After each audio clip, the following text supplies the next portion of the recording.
Like I said, if you're coming on vacation for 2 weeks, go nuts, live your lives. So my secret to staying in Thailand long term, keeping your brain sane.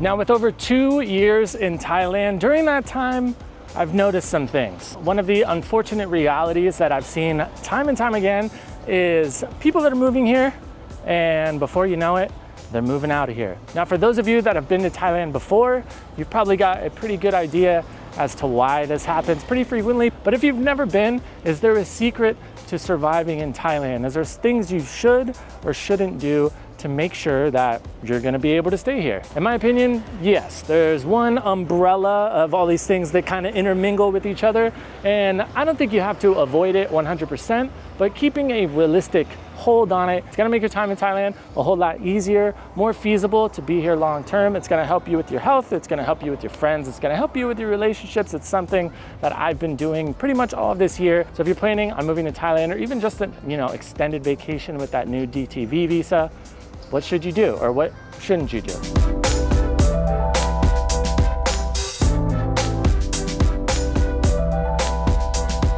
Now, my day-to-day in Thailand, at least for most expats, especially here in Pattaya, it's a little bit different than a lot of people. And just a little backstory, a little Tempus TV lore to kind of explain why that is. If you don't know, I'm from America. I just turned 33. Well, it's been a while now. I don't want to talk about that. But when I was 21, 22, I think I started working in the nightlife industry, right? I started out DJing. I never really started it because I thought it was gonna be a thing. Before I knew it, I was DJing for a living. After that, I was bartending. So I was involved in partying and the whole nightlife scope of things pretty much steadily, multiple days a week from 22 to pretty much like 30. So flash forward a couple years when I landed in Thailand, I had pretty much gotten all of that out of my system. You'll know if you've been to a lot of parties, festivals, whatever. After a while, you start to realize they're kind of all just different colors of the same t-shirt. Now, of course, Thailand is renowned for nightlife. A lot of people want to come here and party. It completely makes sense. It's cheap, especially compared to America. It's readily available pretty much no matter where you are in the country. It's always going on no matter what day of the week, minus some holidays.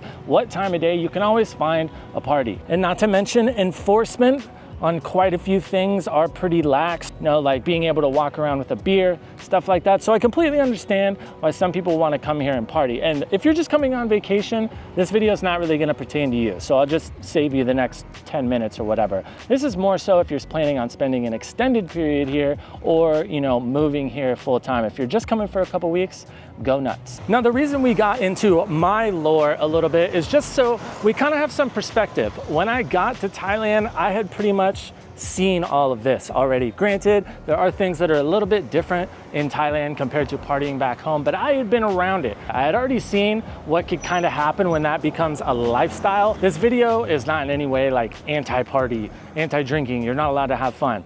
What we're really talking about is when it becomes a lifestyle, a hobby. Now, don't get me wrong, some of my favorite personal memories are some of those nights being out all night on the sauce, getting ridiculous with my friends.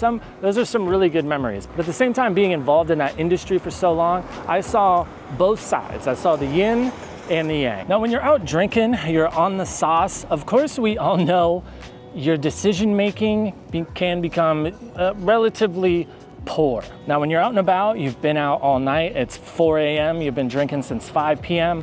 Of course, everybody's decision-making is just steadily declining as the night goes on. And don't get me wrong, in Thailand, most situations, most people that you're gonna meet out and about, even if you are partying, it's gonna be harmless. I've met plenty of people out and about at the bar, whatever, that I still hang out with. We still do regular stuff. But I will say, in my years of experience, one thing I have learned is not every person that you meet that parties a lot is a bad person, but every bad person that I've met parties a lot. Now, with me coming into my ripe old age of my early 30s, my mom mentioned something to me and I took some time and thought about it, and it was really true. She said it was that way for her and it was for me, and that is pretty much every single bad decision I've made. Every time you do one of those things when you're like, I can't believe I did that, can't believe I said that, acted like that, from relationships, legal issues, whatever, all had alcohol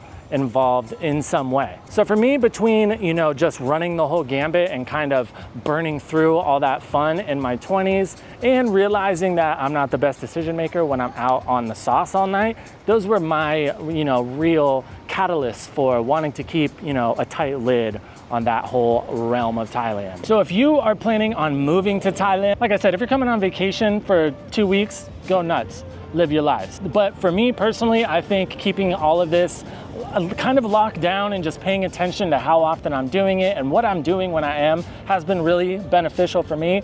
And a lot of the expats I see that have been here for a while and are successful, they're kind of on the same wave. They're down to go out and play some pool and drink some beers, you know what I mean? And I'm all for chilling out, relaxing, taking the edge off a little bit. But the times I've seen it become a serious issue is when, like I said, it becomes a lifestyle. When you're bored, you have free time, that's what you go do. It comes to a point where you need to do it. Just like with anything, if you have to have coffee in the morning, that's bad. The only thing with coffee is it doesn't make you drunk text your ex at 4 a.m. And most of the people I've seen that show up and they're here for 6 months, a year, and before you know it, they're going home. And you know, honestly, most of us, we don't like to admit that we dropped the ball. Of course, I get it, it's kind of embarrassing. So they might not tell you, oh, well, I had to go home because I blew all my money at the club. But I'm sure you know when you're on the outside looking in to somebody that's kind of having a meltdown, it's pretty easy to tell. So I guess in a nutshell, all I'm saying is if that is something you want to do, be careful who you hang out with. And of course, just because you see tons of other people that might be what they do, there are plenty of times where people want me to come hang out, but they're going to the club and I just don't feel like it. Will I still go sometimes? Absolutely, but that's just not my go-to. There are plenty of things you can find in Thailand to keep you entertained if that's not something you want to do. And on the other side of that, if it is, live your life. Like I always say, I'm not your dad. So my secret to staying in Thailand long-term, keeping your brain sane, making sure you don't end up with some psycho that you shouldn't be with, making sure you're not making the wrong friends that might be trying to take advantage of you or whatever. Party, have your fun, but make sure you've got other priorities. Thank you guys for tuning in to another video. I am starving. I gotta go hit the market right here. I can smell the food. I hope you have a great day today. I will catch you in the next one.